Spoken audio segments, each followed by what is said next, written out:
Welcome to the GC Bizcast, a collaboration of J. Whitney Bunting College of Business and Technology and the Department of Communication at Georgia College and State University.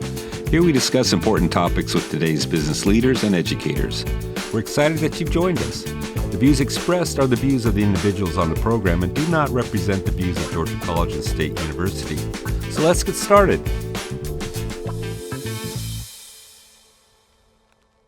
Hey everyone, welcome back to GCSU Bizcast. I am Richa Moses, a senior studying Management Information Systems at Georgia College. And today I have with me Katie Smith as my co-host, who is also a senior studying MIS. And today we are thrilled to have Mr. Sumit Roy, who is the president and CEO of Realty Income Corporation, on a podcast with us. And Mr. Sumit has led this company known as the Monthly Dividend Company since 2011. He's been steering around the industry real estate investment trust sector to deliver consistent monthly dividend throughout a vast portfolio of highly qualified and quality commercial properties. Realty Income has seen continued growth, we saw, and so we want to congratulate you, Mr. Roy, as you recently marked two major milestones. You completed 13 years with Realty Income in September, and we understand that you're celebrating 6 years as the CEO this month. So congratulations. Thank you. Thank you. And yes, all of what you said is true. I joined in 2011. I did investment banking prior to that, and I was covering commercial real estate for about 7 years at UBS. So both geographically moving from New York to San Diego, which is where we are headquartered, and moving from the investment advisory side of the business, the capital advisory side of the business, to the principal side of the business was very interesting. And it was very interesting from a multitude of perspectives. One, the business that we are in, it's called net lease investing. It was in the very nascent stages of being defined as, a institutional quality investment vehicle. We were largely 100% retail business. Most of our investments were in things like, you're very familiar with, like Walgreens and convenience stores and things like that.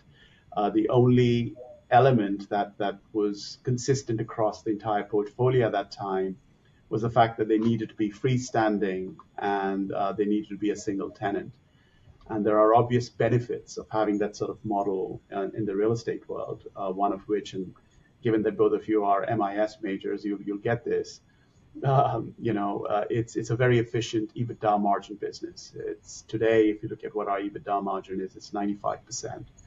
So despite the fact that we are an $82 billion company today, our margins are 95%, and we only have close to 470 people in the entire organization. This is inclusive of, obviously, the headquarters here in San Diego. We have folks in Atlanta. We have a fairly diverse set of people working from different states. And we have our headquarters in London, where we have about 40-odd people, and then a small office in Amsterdam, where we have about 6 people, and all of them are growing. So when I joined, just to give you some numbers, and again, given that you're business majors, this should resonate.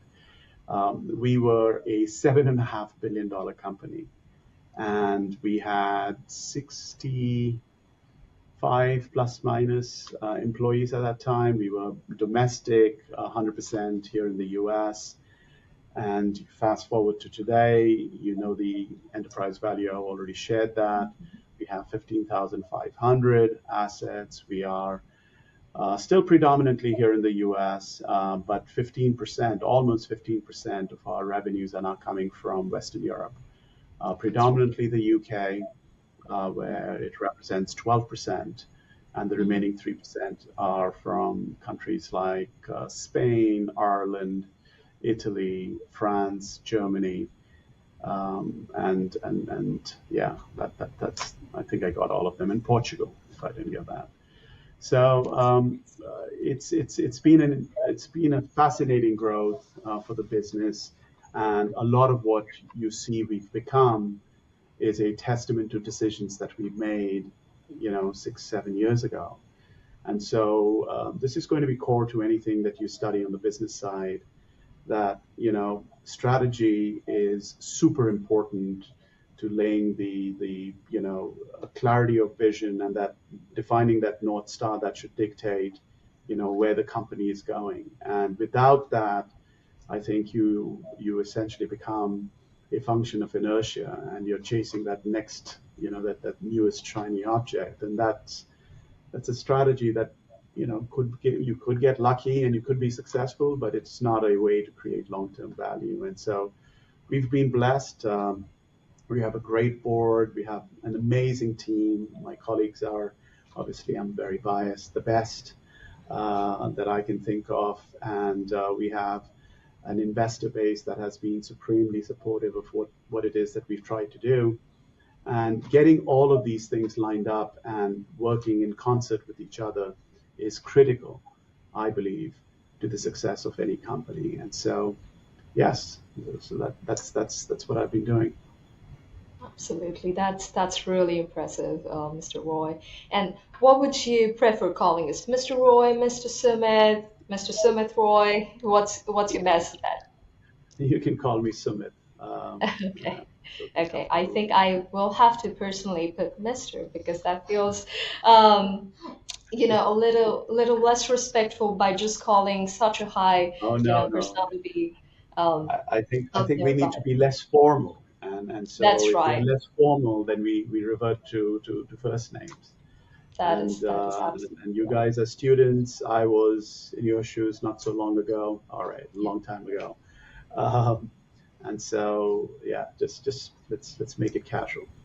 Yeah, I'm not going to lie, pivoting a little bit away from our conversation, but when I looked at your LinkedIn profile and I looked at all your track records of where you started with your college and all your career paths, and I was looking at your picture and I look at you right now, Mr. Roy, I am actually stunned to say that you look fairly very young compared to your track record of your years of experience and education.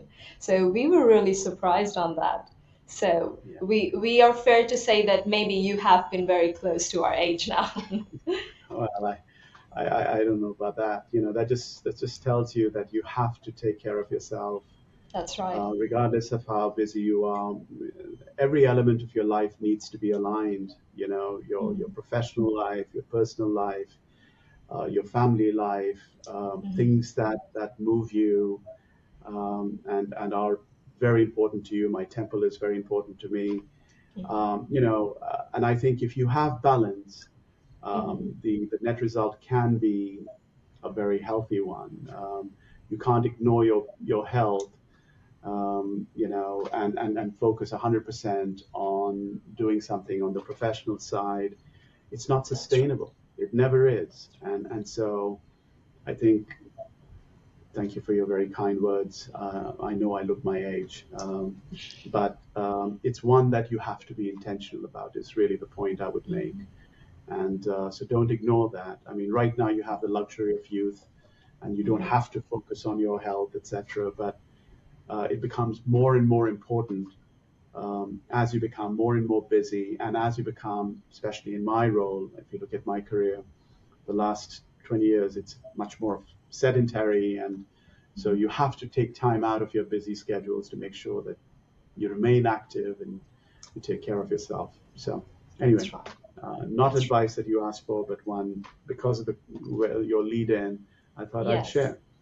No, thank you. Absolutely. We appreciate that work-life balance today is very important.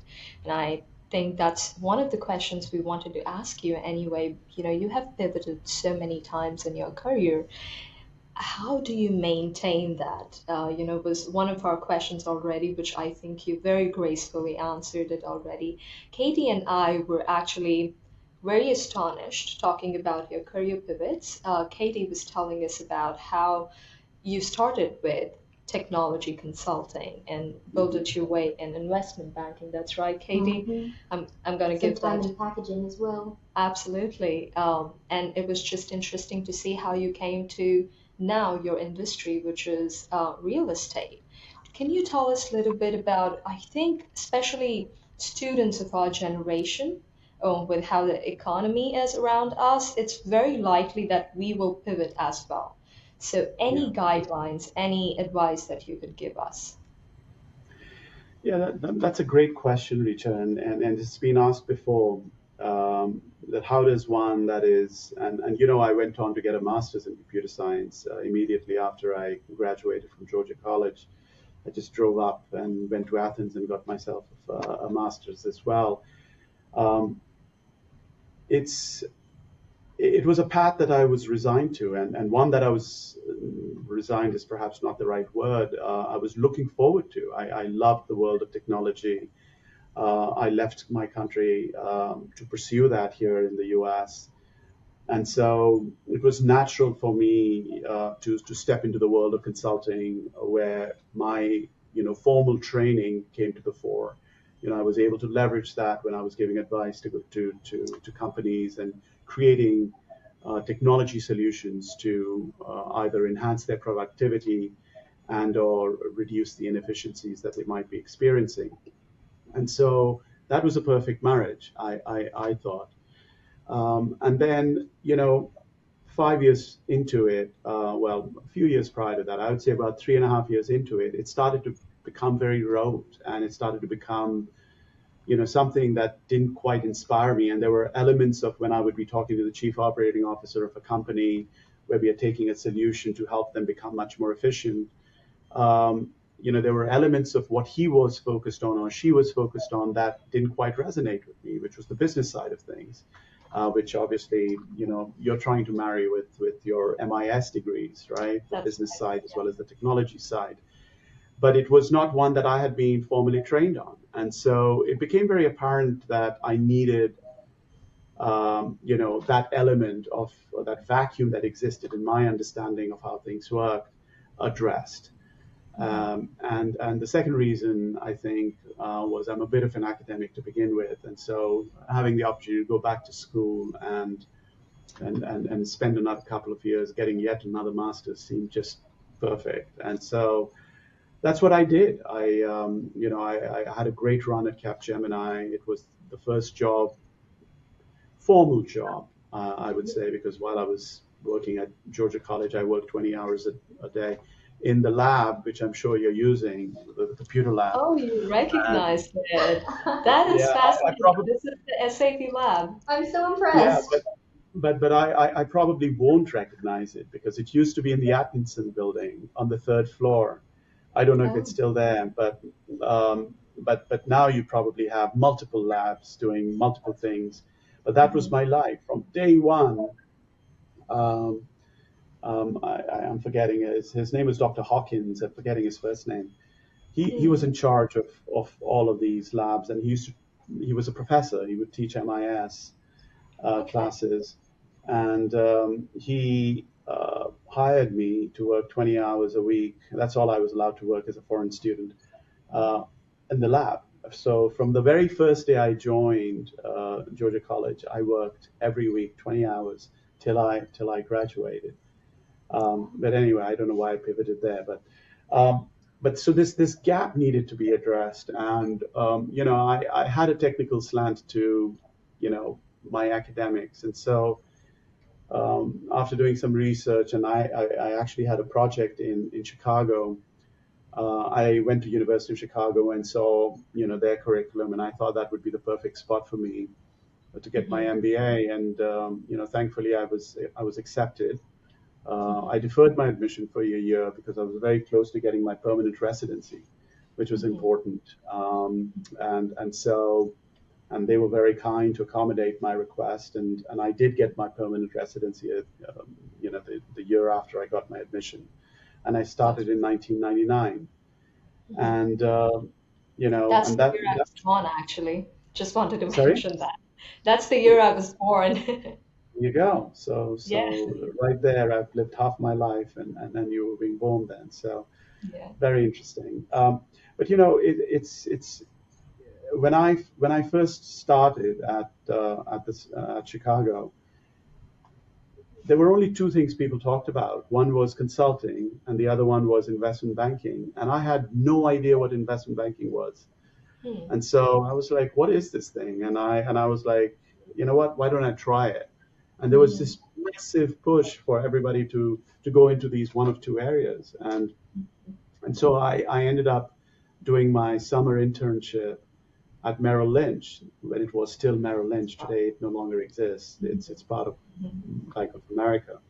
But I went to the, and I obviously worked in the technology group, covering technology companies, and so I learned about investment banking. I learned about M&A. I learned about strategic advice. I learned about how public companies raise capital, Mhm. and it was a fascinating new world, and it was accelerating my learning of business metrics that are important to my clients, and how do they drive strategy to have a positive impact on those business metrics.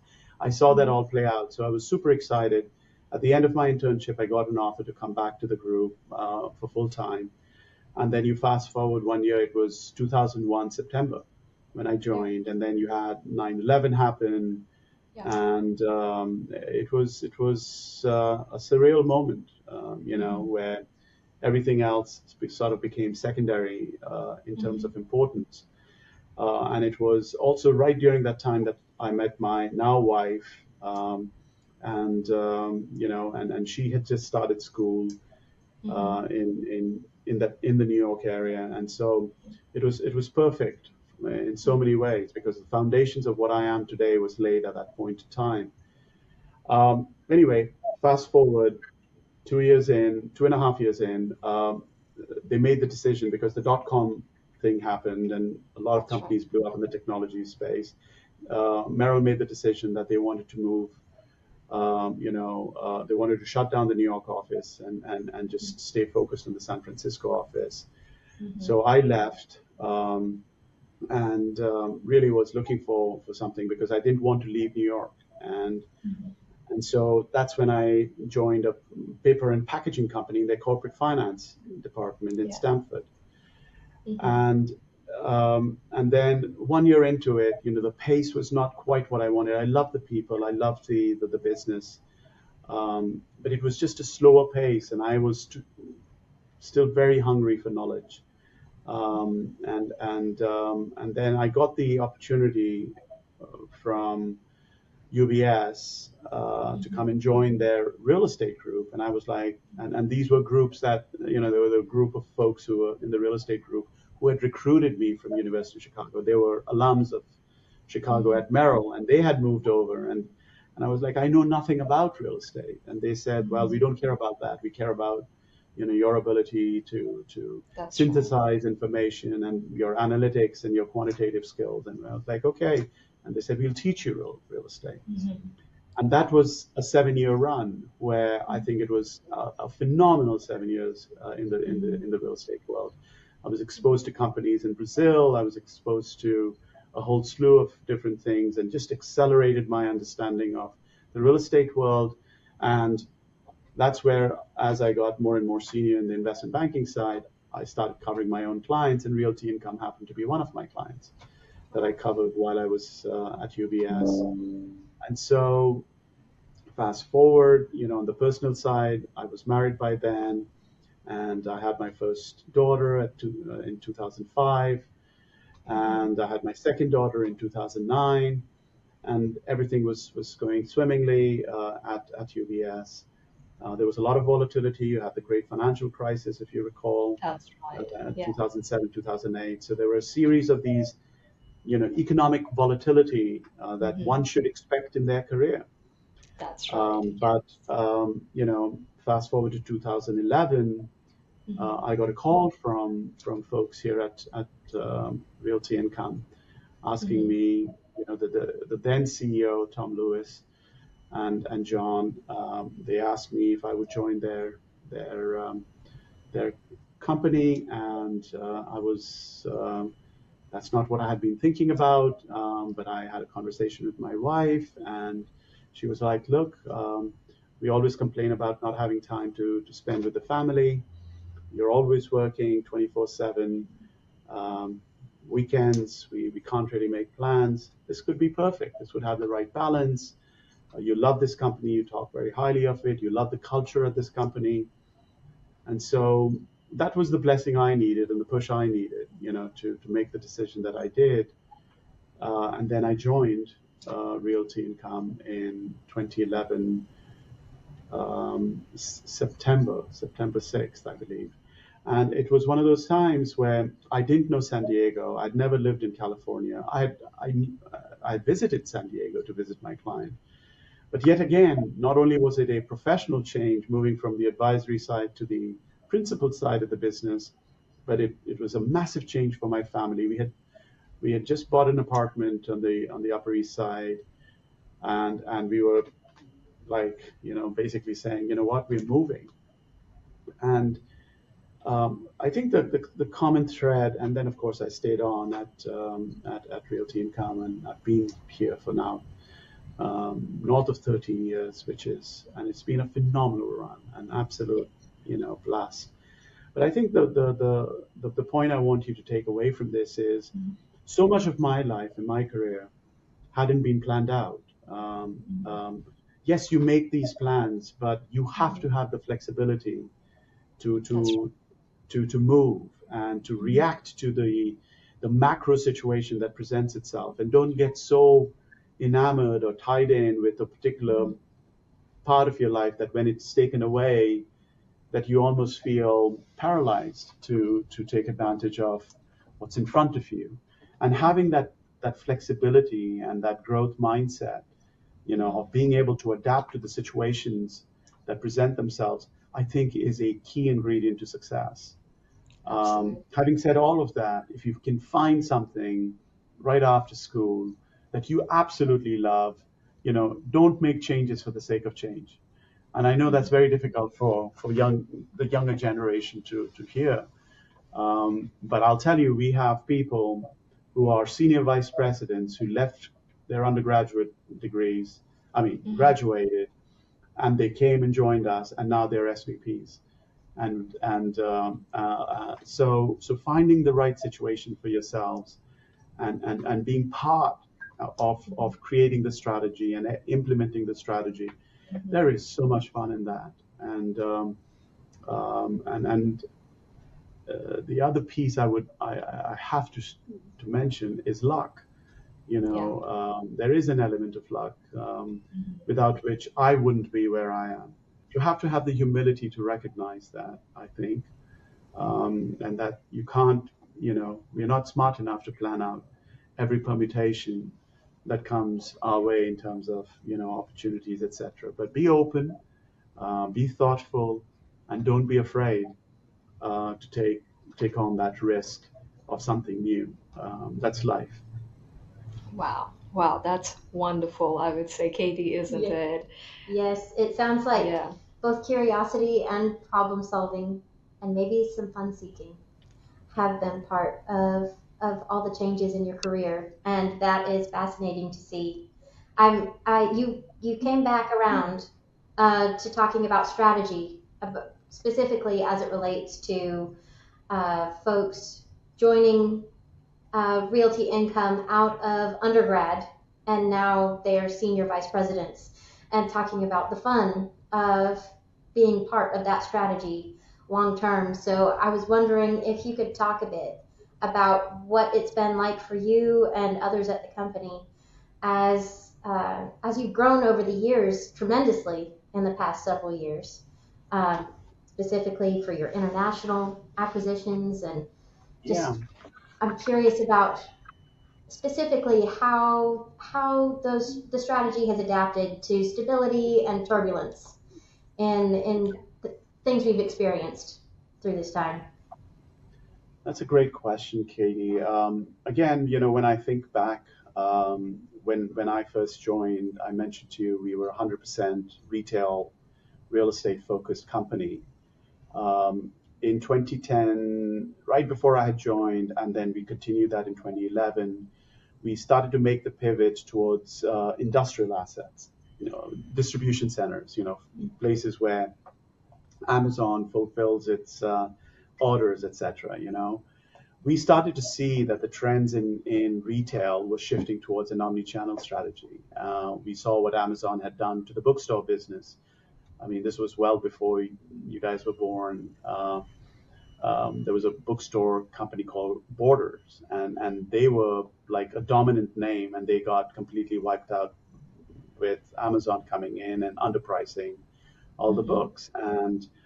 Um, and this has happened across so many different industries. And so we said we want to participate in that, and especially some of our larger clients, they are going to have to build out their infrastructure to support an omni-channel strategy. And so industrial was a very obvious next step for us to invest in. Again, but staying true to our knitting, where we wanted to make sure that we had a single tenant, single asset, freestanding asset. Those components we didn't want to compromise to continue to be an efficient business. And so that was our advent into the industrial business, which has been very successful. And also opportunistically, we entered into the ag business. We ended up buying I want to say 20,000 acres of Napa, just land where there were vineyards and wine was being grown. And we did that deal, and that's been an absolute home run. But again, being flexible and seeing where the opportunities are, and then being able to say, but what is it that we are bringing to the table? And a lot of it is capital. Um, I will add low cost of capital, and then having the ability to create these long-term leases with the operators was very germane to any of our investments. But then we fast forwarded to 2018 when I stepped in, and part of what wanted to do with the board when the board asked me to step into the CEO role was to start with strategy. Okay, where are we in our journey? I think in 2018 when I took over, we were right around a 26, $27 billion company. So pretty good, move from the 7.5, 8 billion that we were to the 27.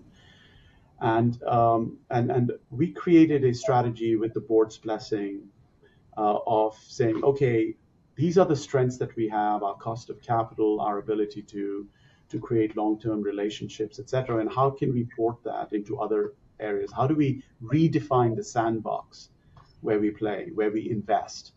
And so that was the advent of looking into other asset types like data centers and gaming and continuing this push into the industrial side of the business. But also, we said geographically, our advantages could be ported over to Europe, and so creating this intentional international strategy was very core to what it is that we were trying to do. And so we made those decisions, not knowing what's going to be successful and what's not. We also wanted to get into more of a development, for our existing clients, something that we hadn't done, but providing a capital on the development side rather than on existing assets was also very important. So we created these avenues that we wanted to pursue. And with a little element of luck, there's always that, now if you look at 2019, April 1st, we had zero investments in Europe. Today, we have $12 billion worth of investments in Europe, That's right. literally 6 years later. And it's a similar run on the gaming side. We had zero investments in gaming.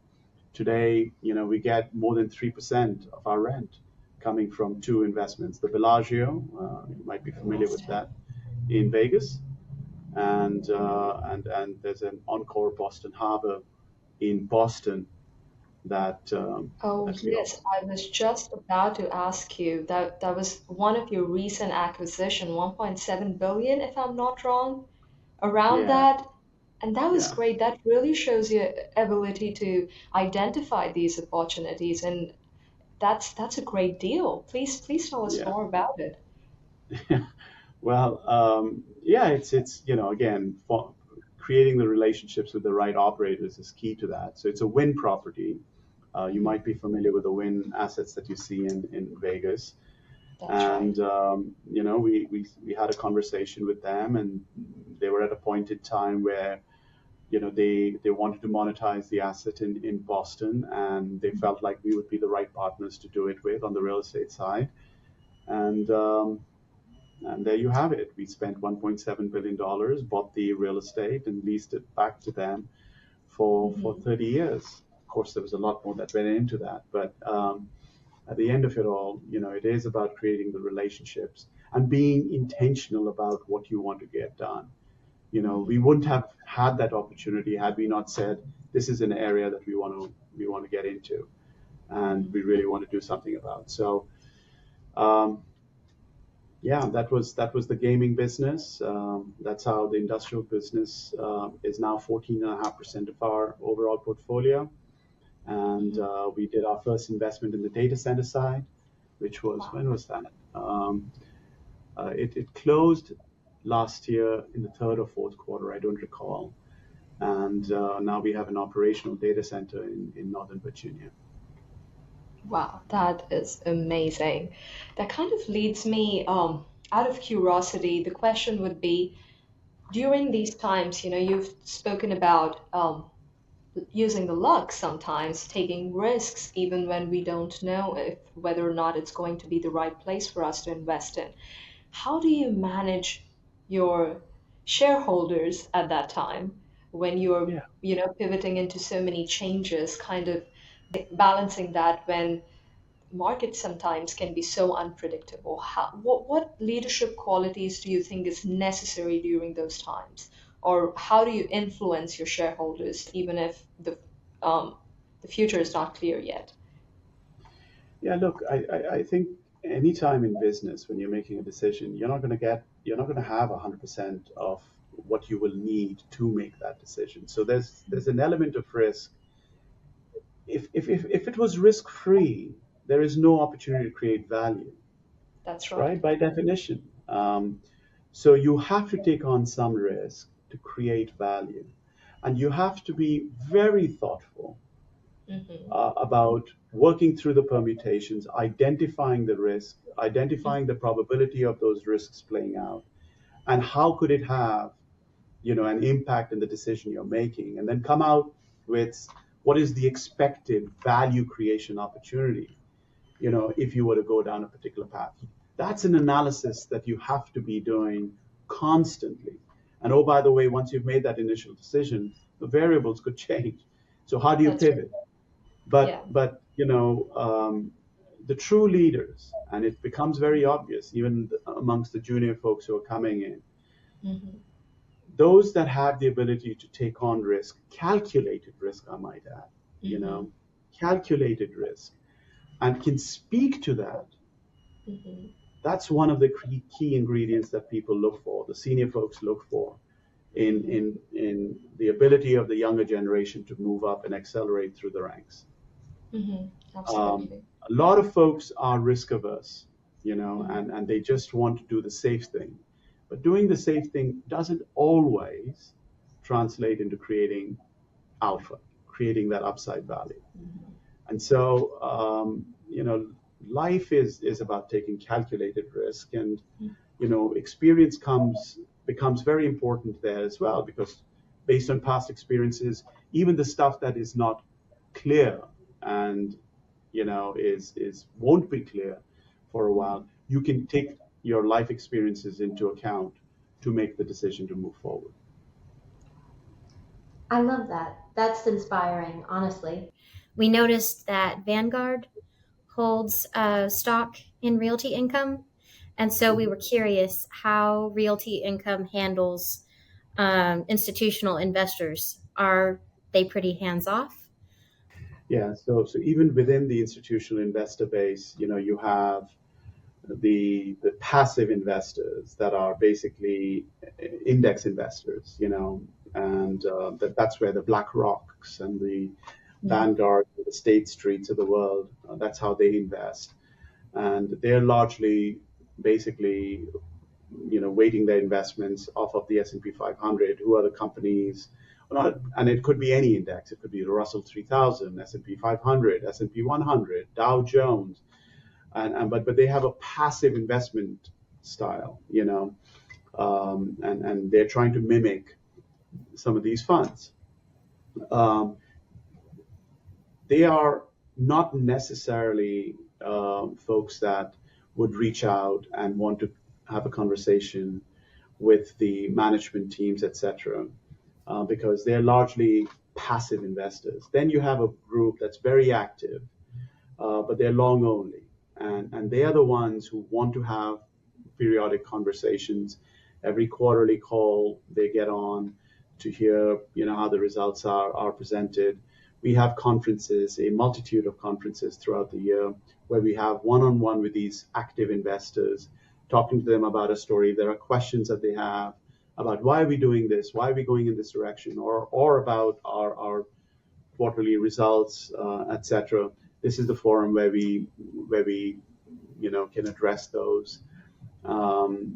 So that's how you work with the long only, and then you have the hedge fund community that can go either long or short, and they too are part of these conferences, and they have a view on, more of a some are macro driven, some are momentum driven, some are event driven, etc. So you have all these different styles. Some are quant hedge funds, algorithmically driven.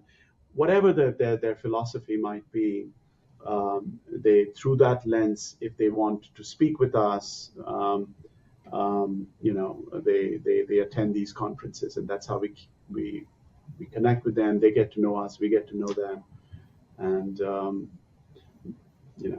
that's how that world works. Yeah, it sounds like there's many different dynamics.